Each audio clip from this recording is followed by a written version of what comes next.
Saludos cordiales, buscadores de relatos bíblicos. Imaginen el mundo después del Edén. La exuberante perfección había sido reemplazada por la realidad áspera de una tierra que ahora ofrecía resistencia al trabajo humano. El sol ya no acariciaba suavemente, sino que podía quemar con intensidad. Las noches traían consigo un frío que recordaba la pérdida del abrigo divino.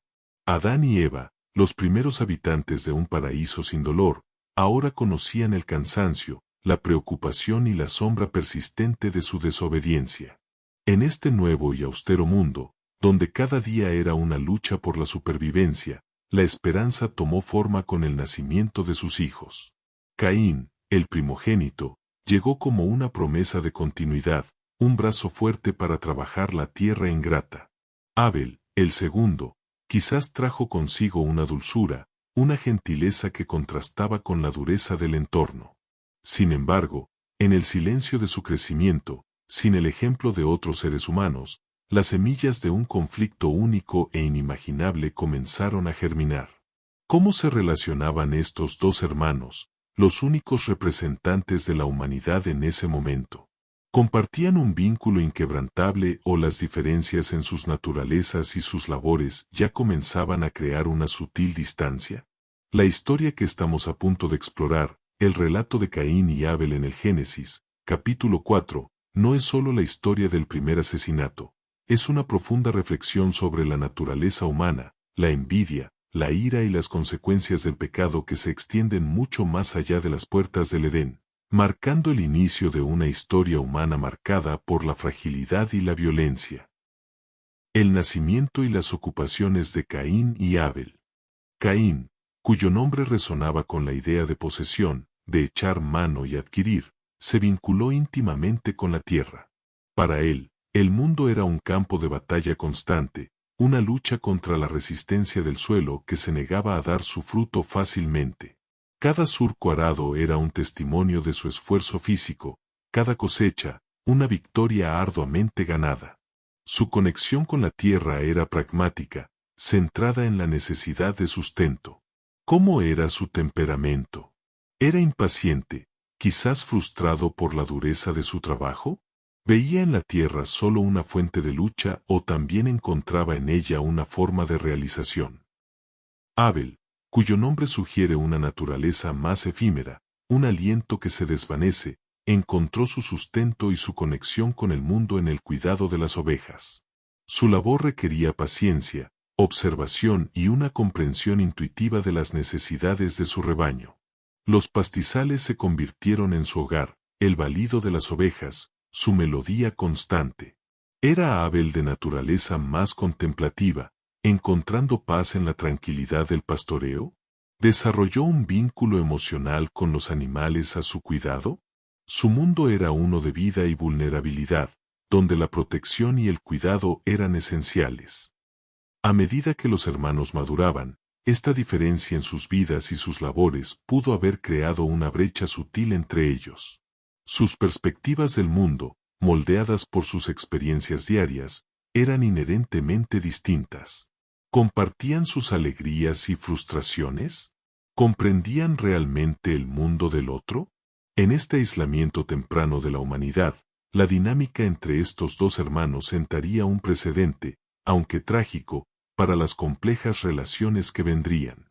Y en el acto de presentar sus ofrendas a Dios, estas diferencias, quizás hasta entonces latentes, se manifestarían de una manera trascendental.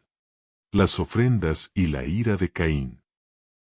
Llegó un momento señalado, un tiempo de reconocimiento y gratitud hacia el Creador.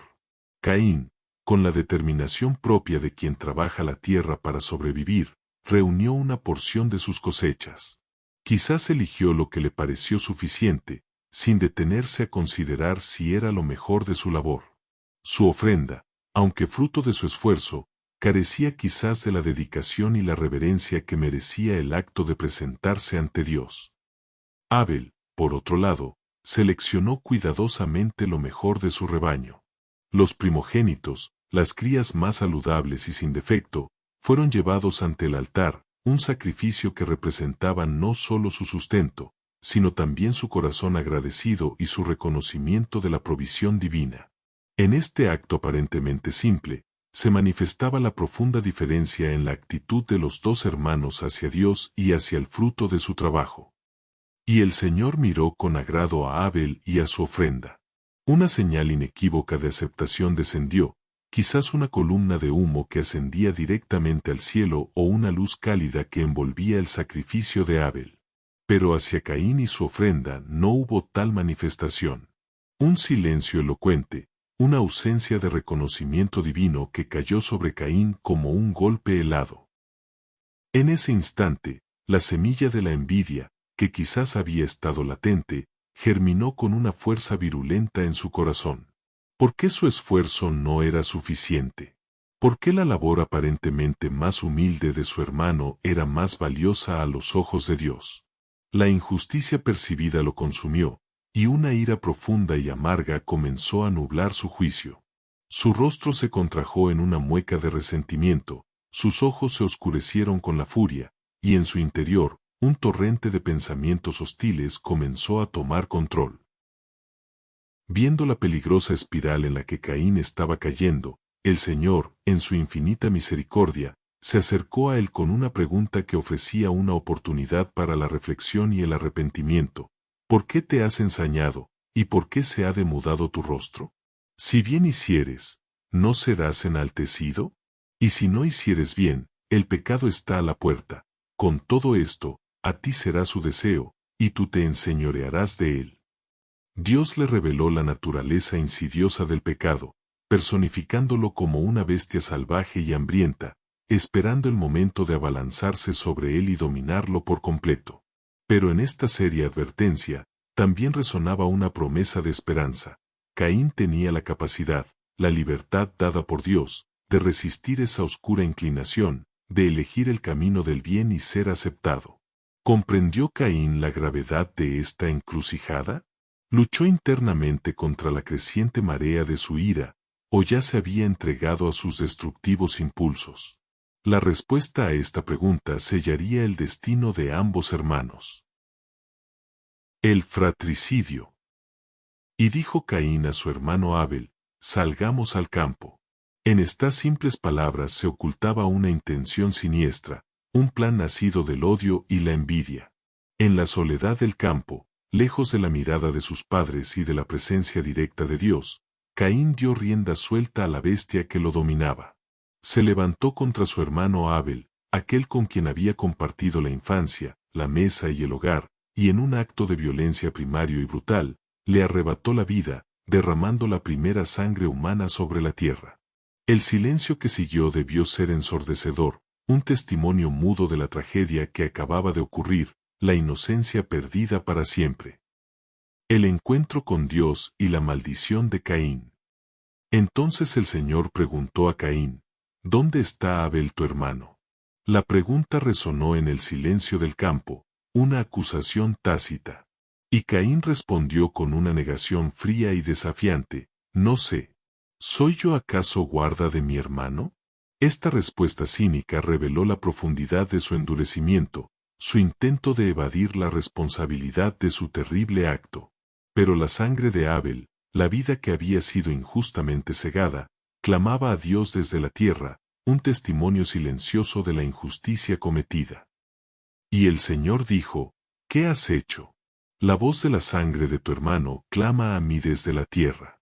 Ahora, pues, maldito seas tú de la tierra, que abrió su boca para recibir de tu mano la sangre de tu hermano.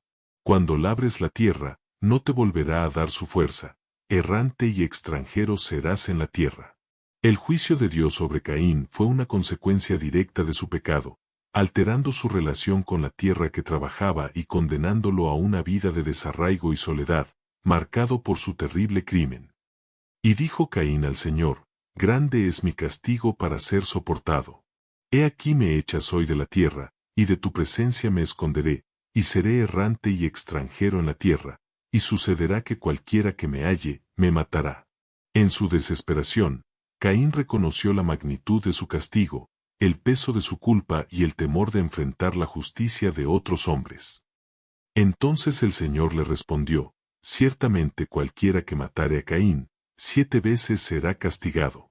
Y puso el Señor una señal sobre Caín, para que no lo hiriese cualquiera que lo hallara. Incluso en su juicio, la misericordia divina se manifestó, protegiendo la vida de Caín para evitar una espiral de venganza, permitiéndole vivir como un recordatorio constante de las terribles consecuencias del pecado. La historia de Caín y Abel resuena, a través de los siglos, como un sombrío recordatorio de la oscuridad que puede anidar en el corazón humano. Los celos, la ira incontrolada y la trágica pérdida de una vida nos confrontan con la fragilidad de las relaciones fraternales y las devastadoras consecuencias del pecado cuando se permite que domine nuestros actos. Este relato primordial nos enseña sobre la santidad de la vida, la responsabilidad que tenemos los unos con los otros y la urgente necesidad de controlar los impulsos destructivos que pueden llevarnos por caminos de violencia y separación. En la primera sangre derramada fuera del Edén, vemos el doloroso inicio de una historia humana marcada por el conflicto, pero también, implícitamente, la necesidad desesperada de redención y reconciliación. Gracias por acompañarnos en esta profunda exploración de la historia de Caín y Abel en Relatos Bíblicos.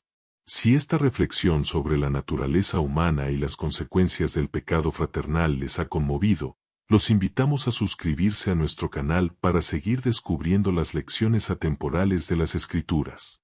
Compartan sus pensamientos en los comentarios y ayúdenos a difundir estos relatos compartiendo este video. Hasta nuestro próximo encuentro con las historias que dan forma a nuestra fe.